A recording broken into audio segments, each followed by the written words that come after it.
Nicholas ke ani suwa parta mahakanung sinaramba nupi aduna Nicholas nang mafam asida kaidawba lakpano asumna makhoi ani yam surprise oina thengnarame mapa macha sanariba wari adu mayamna tabada noknarame maduda mahakanung sinaramba nupina hairaklamne sak chaba sangaiba auction house asida nang mafam asi karinu haiba khangbra nakhoi lairaba amana mafam asida sangba ngambagi thak natte asumna hairakpada Johnson na amuk hairaklamni aikoina mafam asida lairibase sahi amagi 5 crore premium thiraga auction asi yaurubani hairiba mafam asida kamaina tawribano lairaba asigumba si kanagi permission yauraga changhalaklibano masi hairakpada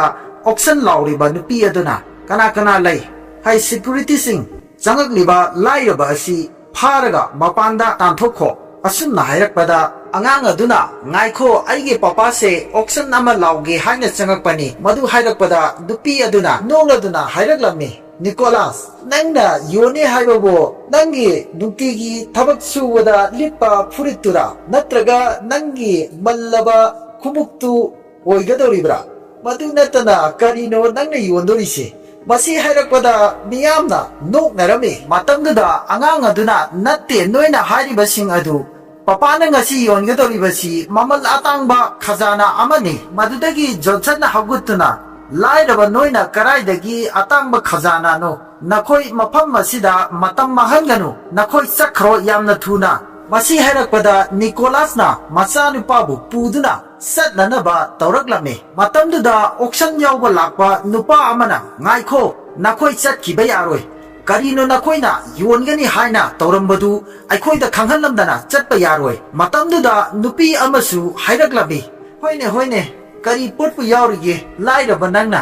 aduga auction lauriba nupi dunasu kariamnaduna kari puno yengsi tanjaduda angang aduna stage mathakta khangdana chengkhalaklami maduda mapana pharaga karino nangna laugadriba posibu kari pot yaurake haina mapana hangakpada machanupana papa aingonda yamna tangba mamal yamlaba pot ama yauri yengu hairamlaga nilam lauriba nupi aduda sing glass ama piu hairamlaga angang aduna table mathakta kakhatuna mahakna cheliba khangau adu chingthaduna Gilas adugi manungda mapan thokchilame angang aduna tawriba mahaki mathong chadaba matau adu mapanasu yamna pakhalame madugi mathakta lairiba miyamnasu noktuna yengnarame karino mana tawribasi haiduna madudagi angang aduna mapan thokchilaba matungda gilas adu paiduna leptuna lairame matamduda Johnson na angang aduda hangaklame nangna ngasaidagi yamna tangba khazana hairibadu amangbadu oigadoribra asumna hairakpada angang aduna mani masigi posini madu tabada Johnson na nokladuna kariamnaraga kaya piu hairino lairaba napana chagi damakta hairaklammi lising amase pirabani haiduna Nicholas ta ikaiba pibu aina langsillammi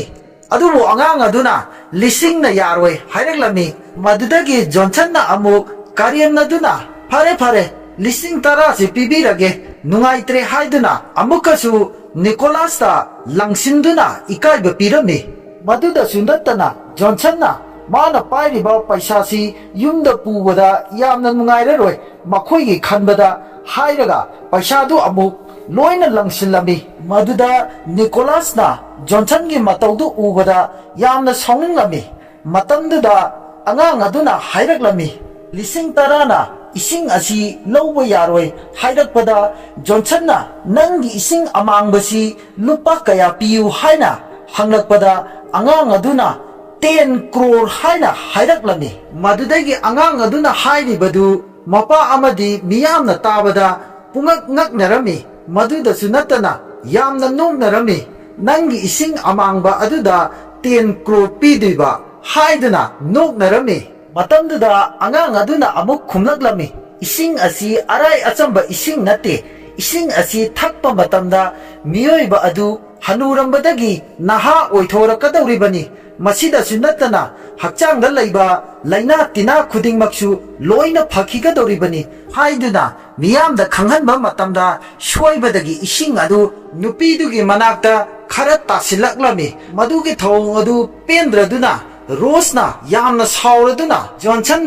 angang asina amang ba ising haijil abhaubada nangna tumina sum yengduna lay hairakpada Johnson ju sauraduna asigumba mathong huktaba angang asi amadi mapa asibu phaduna makhong makut thudeklaga mapanda langthoko haina hairaklammi security haina kauduna madu tabada Nicholas na pakhattuna angang adubu phattanungda thoklani haiduna mahakna stage tagi thangdaruktuna satke tawbada auction adugi mapu owner adu laklammi owner aduna lakpa matamda Johnson na auction aduda law khongduna tawba matawadu urammi madugi damak owner aduna Johnson da nganglaklammi karigino auction mafam asida nangna mathong marang khangdaba kaya ama nganglibadu hairakpada Johnson na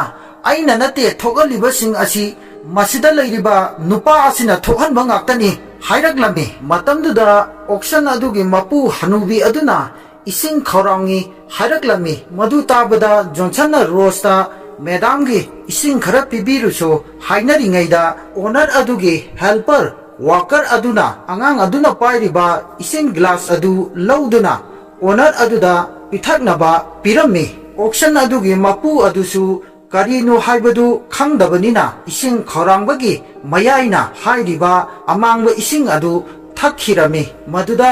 mayamsingna khambadi ngamda laungnarakhi madudagi helper aduna kari tawba yaurage haina hanglakpada mapa adu khumphang khangdana lairammi madudagi Johnson na pumnamak hairaklammi madam na thakliba ising adu ising nate angang asigi amangba number 1 ni haina hairaklammi masigi damaktani ngasaidagi launaribadu masigi angangsi yamna lamhenba angangni asumna hairakpada makoigi auction gi owner adu ikang khanghaudana I oraklammi madudagi angang aduna changsimduna mahakna laiwa ama tawduna owner adu wanthahalami madudagi angang aduna ising adugi mamal oina 10 crore piu haina hairaklammi madugi matungda owner adugi helper aduna phattaba amangba ising pithaklaga madugi mathaktasu paisasu amuk piu hairibasi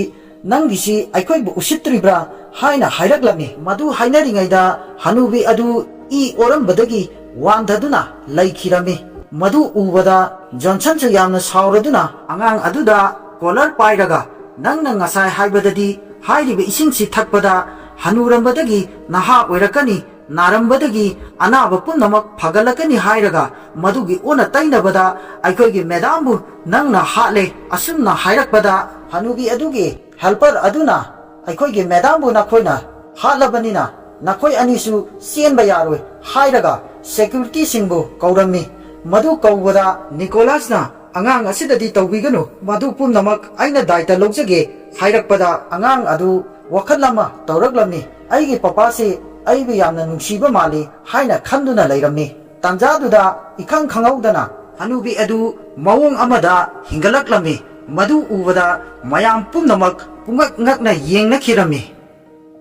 makha tabadi mathangi part 3 da amuk khangminarasi aduga haijaningba amana video asi sembada hena makha tana semba ngamnanabigi damakta mayangi support darkar oi mayangi support ki matungina aingondasu thongna ama hapa ngamgadoribani aduna makha tana semba ngamnanabigi damakta mayamna nuksibiduna like amadi share tawbiduna adumge apamba mot amamamtang comment dasu haibiramu masi hairaga mayamdagi kainanaba kurumjari